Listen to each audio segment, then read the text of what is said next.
Welcome back. I took a break because Photoshop crashed on me twice and I got angry. So I'm back. We'll see if things go better now.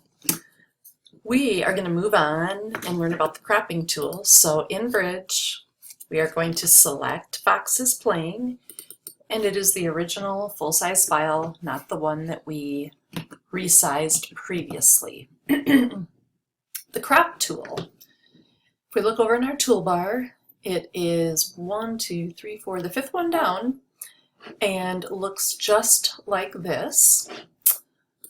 And when we use the crop tool, you can see there are others nested, but the crop tool is the one that we want. The minute you do that, you do see a bounding box come around your image. So when your crop tool is chosen, you will notice these bounding boxes. You'll also notice that your option bar has some new choices up here, and the first one is the drop-down box. If you look at that, we have options that say ratio, width by height by resolution, original, and then some presets and some just basic ratios.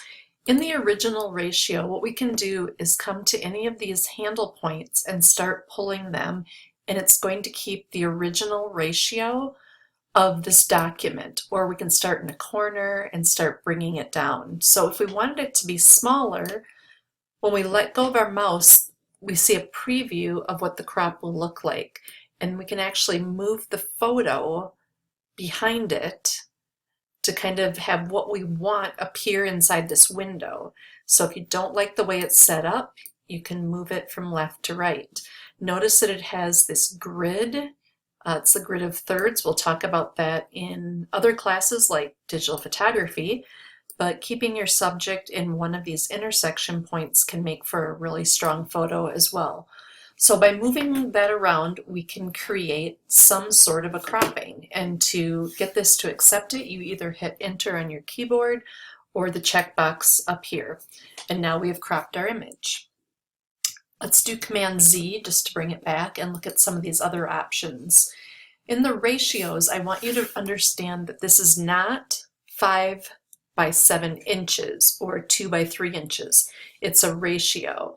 So if one part is 2 parts long, it'll be 3 parts tall. So when you do these ratios, they'll just be proportionately scaled to allow it to be different sizes. Another thing that you can do when you're cropping is you can click and drag out a box like this, and that's going to show the part that we want to crop, and obviously we don't, so I'm just going to come up here and say no right up here, or reset. So I'll go back to the reset. Another option would be that when you are clicking and dragging to crop, whoops, I'm going to undo that. I'm going to say no to that. When you come back, when you say no to the crop up here, but you're still in the crop tool, that's when you can draw it out. Anytime you click and drag, it can be any proportion, any size you want. When you hold Shift and drag, you're going to keep things in a perfect square. So the square gets bigger. I can see in my tooltip I'm now approximately 5 inches by 5 inches, but it's a perfect square. Say no. Another thing you can do is hold down the Option on a Mac or the Alt on a PC, and when you do that, it's going to size from the inside out, and you can make it any shape you'd like, but it's measuring from the inside and going outward. Say undo to that as well. Undo again.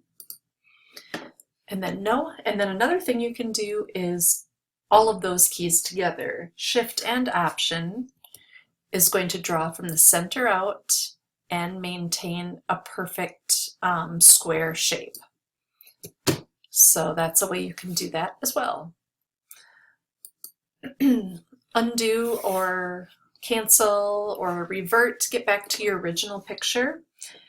And the other thing that we're going to look at is how we can actually make this a specific size, and I think this could be one of the most helpful.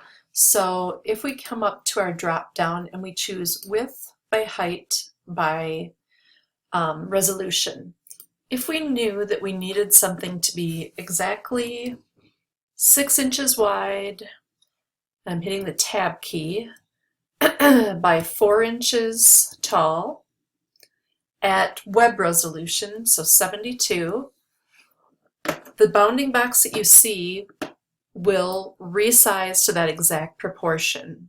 So I could pull it down, and then, like I said, you just kind of move the image behind. If I were to say yes to this, the resulting image would be exactly 6 inches by 4 inches at 72 dots per inch. I'm going to do an undo, come back up to this. What if I meant to do it tall? The double arrows right here allow these two numbers to switch back and forth. So if I click on them, it's now going to be 4 inches tall, or I'm sorry, 4 inches wide by 6 inches tall. And again, I can position this in here and click OK, and my resulting image is 4 by 6 by 72. I'm going to undo again and show you that you can also measure by pixels. So if it needed to be 600 px, you have to type in the px wide by, let's say, 250 px pixels tall at web resolution. Maybe this is for a banner or something, and they tell you it has to be 600 by 250.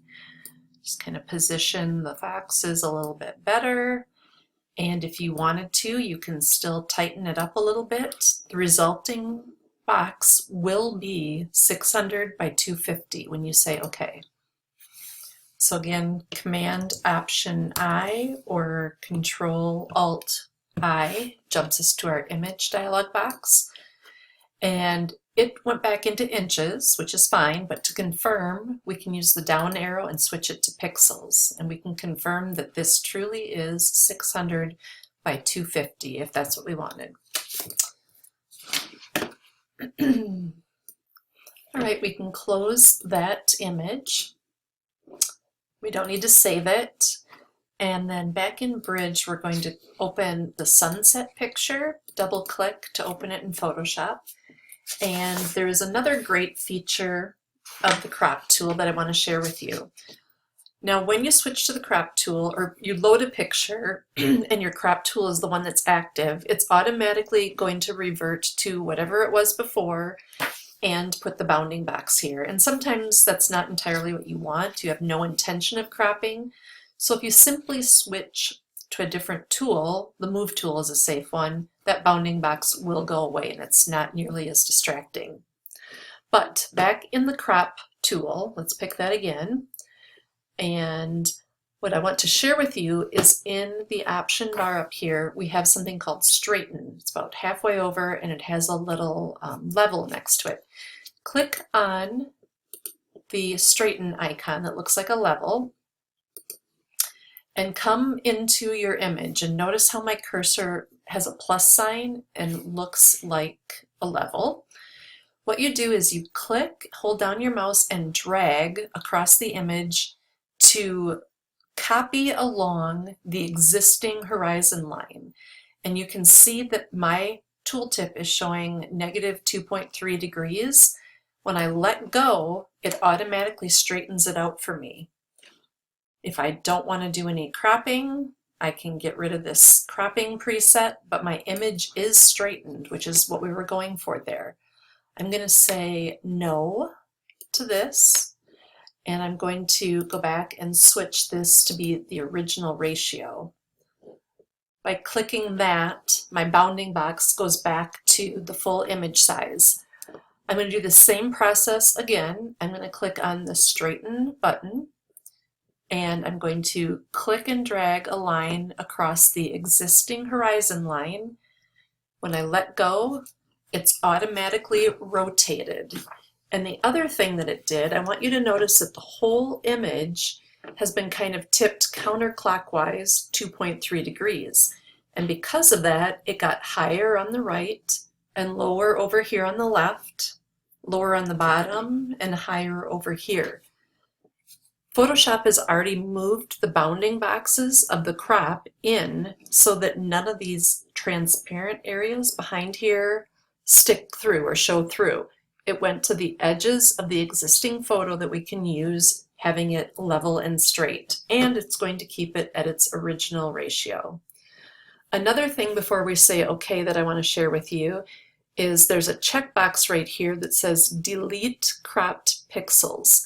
If you check that and go through with this cropping, all these pixels over here on the left and the bottom and the top over here on the right will be permanently deleted, meaning you can't go back and change your mind. And in an image like this where you're trying to straighten the horizon line, that's probably okay. You probably don't ever need the crooked version again.